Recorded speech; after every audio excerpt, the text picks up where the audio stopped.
Game of Thrones teve um dos episódios mais longos de todos os tempos e também o episódio mais escuro de todos eles. Esse episódio dividiu opiniões. Muitas pessoas detestaram, mas a grande maioria fala que é o melhor episódio até o momento. Fica aqui com a gente que hoje a gente vai analisar os melhores momentos de A Longa Noite.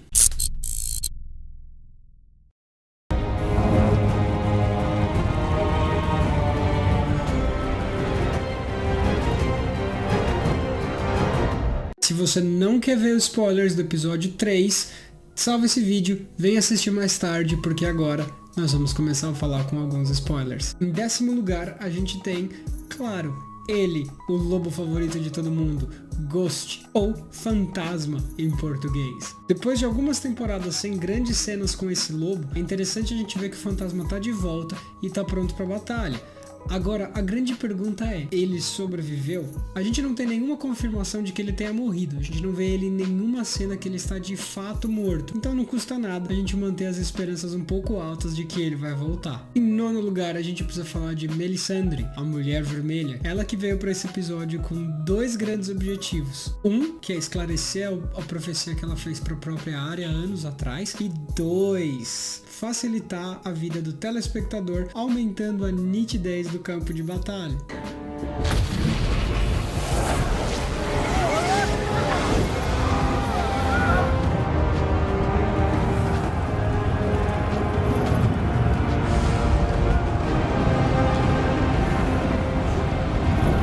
Em 8º lugar, nós temos o Tyrion, que tá ficando um tanto quanto irritado por ter sido colocado nas criptas junto com as mulheres e as crianças. A gente tem visto o Tyrion ele passar por um arco muito difícil ultimamente. Desde que ele voltou pra Westeros, ele tá tendo que enfrentar a própria família, ele não tá tendo boas ideias. Todas as vezes que ele pensa em alguma coisa, esse plano vai por água abaixo. O fato dele ter ficado bem irritado na cripta e ter pensando que ele poderia estar sendo melhor utilizado fora das criptas, talvez tenha sido finalmente aquele fundo do poço que às vezes a gente precisa chegar para conseguir melhorar. Às vezes a gente tá em aquele momento da nossa vida que a gente precisa dar alguns passos para trás para poder finalmente dar um passo para frente. Acredito que esse tenha sido o passo do Tyrion, porque ele precisa melhorar o jogo dele, ele precisa pôr a cabeça dele de volta no Jogo dos Tronos para com que ele consiga derrotar a irmã dele e retomar os 7 reinos. Em 7º lugar, a gente tem a estratégia do Rei da Noite. Essa estratégia que o Rei da Noite teve para enfrentar os dragões, ela foi muito boa por 2 motivos. A névoa dificultou a vida de todo mundo para conseguir enxergar o que estava acontecendo na batalha. Isso foi bom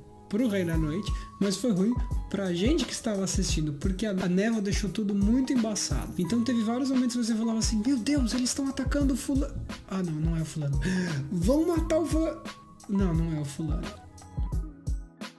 Poderiam ter feito isso visualmente um pouquinho melhor, não? E o principal dentro dessa estratégia, o Rei da Noite tirou os dragões do campo de batalha. Ele fez com que os dragões ficassem perdidos. Tem até aquela cena onde os dragões eles se batem e você vê que eles poderiam ter se machucado muito mais, né? Em 6º lugar, a gente vai falar das mortes dos personagens menores. Após a gente ter tido incontáveis mortes de elenco de apoio e figurantes, a gente realmente começou a chegar dentro dessa temporada em mortes de alguns personagens que realmente importam, ou quase importam. A gente tem o Ed Doloroso no começo da batalha, sendo o primeiro a morrer nessa temporada. Depois a gente tem a morte da Lyanna Mormont, um personagem que cresceu na popularidade. Era pra ter sido um personagem com uma cena única e no fim os diretores acabaram colocando muito mais porque realmente deu muito certo. E ela morreu assim, levando junto com ela um gigante sozinha. Ela foi lá e sem precisar de ajuda de ninguém, com uma espadada, levou o gigante junto com ela. Nós temos também o Beric, que morreu pela 18ª vez e aparentemente dessa vez é definitivo. E a Melisandre, que depois de ter vencido a batalha contra o Rei da Noite, ela simplesmente sentiu com o seu propósito cumprido e morreu.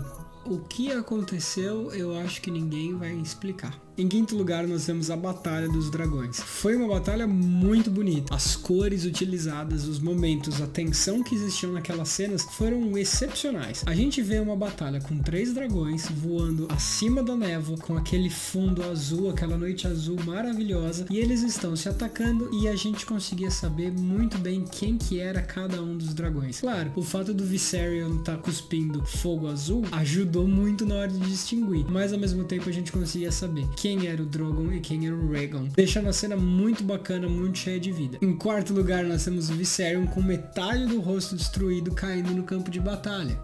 Como resultado dessa batalha dos dragões que a gente acabou de falar, o Viserion teve metade do seu rosto destruído e ele caiu em Winterfell e ele tava lá cuspindo fogo pra cima de todo mundo, amigo, inimigo, ele tava causando a destruição. E ele se tornou um grande empecilho pro Jon Snow chegar até o Bran, ele não conseguiu ultrapassar o Viserion. E era muito interessante que tinha momentos da cena que você falava assim, o Jon tá indo atacar, aí o Viserion olhava pra ele e ele saia correndo de volta. Eu fiquei numa expectativa de que o Jon fosse testar pôr à prova aquela teoria de que Fire cannot kill a dragon.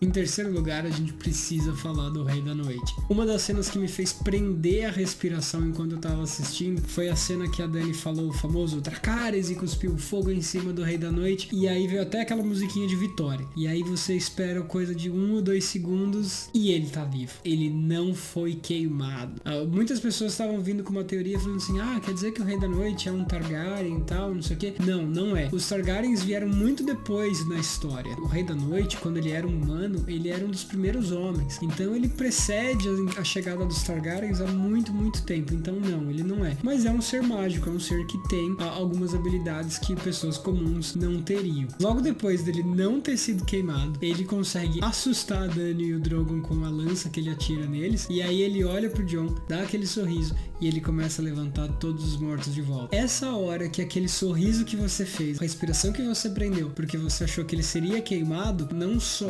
acaba, mas é a hora que você pensa assim, gente, não vai dar não. Em segundo lugar, a gente precisa falar do Theon e a gente precisa falar do Jorah. Desde o primeiro episódio do seriado, a gente vê o Jorah junto com a Dany, né? 90% das cenas do Jorah é dele do lado da Dany, ou então dele querendo voltar pra perto dela. É uma relação muito interessante e é interessante de se pensar que na hora que a Dany perdeu o dragão dela, aquela que o Drogon fugiu pra tentar salvar a própria vida, e ela ficou sozinha, ela não podia pedir por ninguém mais leal do que o Jorah pra estar do lado dela. Eu entendo que sim, ele sacrificou a própria vida pra poder salvar a Dany, mas a gente não vê uma cena dele realmente morrendo. Apesar de que eu acho muito difícil que eles mantenham ele vivo pro próximo episódio. O arco do Theon foi uma coisa muito interessante ao longo de todas essas temporadas. Ele era um amigo de confiança que virou as costas, ele traiu a confiança de todo mundo e aí ele foi torturado, ele foi maltratado, ele foi mutilado, ele passou por tudo que podia ser de ruim, e aí ele começa a se arrepender de tudo que ele fez, ele começa a entender o karma, ele tenta, né, depois de um tempo se redimir, e aí é a hora que ele olha pro Bran, uma das pessoas que ele mais prejudicou, e aí o Bran fala aquelas frases pra ele que é de partir o coração pra quem está na situação do Theon, né? Ele fala assim, as suas decisões foram o que te trouxe aqui hoje, de volta pra casa, né? Então, assim, isso já faz dizer pra ele assim, cara, a gente é sua família, a gente tá aqui com você. E depois, na última cena, ele olha pro Theon, o Bran olha pro Theon e fala assim, você é um grande homem, muito obrigado. E aí, ele que já sabia que ia morrer de qualquer jeito, ele tenta aquela última investida contra o Rei da Noite, mas infelizmente ele morre. Ainda pra gente encerrar os assuntos das mortes, eu acho um problema nesse episódio que, assim, você vê alguém, por exemplo, como o Theon, que tava aleijado, mutilado. Você tem o Jaime, que tinha uma mão a menos e não sabia lutar direito com a outra. Você tem o Sam, que não sabia lutar propriamente dito. Todos eles quase morrendo por diversas vezes e ainda assim conseguiram viver mais do que muitos outros soldados que estavam lá. Não me pareceu muito um episódio de Game of Thrones, eu não tô reclamando, eu não tô dizendo que tem nada de errado com isso, mas se isso tivesse acontecido em outras temporadas, eu acho que eles provavelmente já teriam morrido nessa altura. Pra gente falar no primeiro lugar da minha lista, eu gostaria de poder pôr aquela música do Limp Bizkit, Behind Blue Eyes, mas o YouTube não vai deixar eu fazer isso. A gente precisa falar da grande VIP, a pessoa mais importante desse episódio, ou então de repente até desse arco da luta contra os mortos, que é a Arya. A Arya finalmente olhou pro Deus da Morte e falou assim, hoje Não. Posso dizer que a cena dela pulando pra enfrentar o Rei da Noite, ela puxando a adaga, jogando a adaga, utilizando a outra mão, foi a melhor cena da temporada e com certeza uma das melhores cenas de todo o seriado. Muita gente tem falado das referências que essa temporada tem feito às temporadas anteriores. E nessa cena da Arya, eu acho que o mais interessante é uma referência que ela faz àquela conversa que ela teve com o pai dela, com o Ned. Nessa cena, o Ned chega pra ela e fala assim: você um dia vai se casar com alguém muito importante, e aí os seus filhos vão ser cavaleiros, e blá blá blá blá blá blá blá blá. Aí ela olha pro Ned e fala assim: não,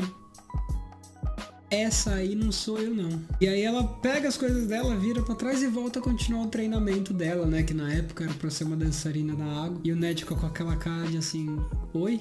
Nesse episódio ela mostrou, ela não é uma lady, ela é a pessoa que era determinada pra estar destruindo o Rei da Noite. E você, o que você achou desse episódio? Deixa aqui nos comentários pra gente, fala o que você gostou, o que você não gostou, teve alguma cena que você gostou demais eu não falei? Teve algumas das que eu falei que você achou que não foram tão boas? Fala aqui pra gente, beleza?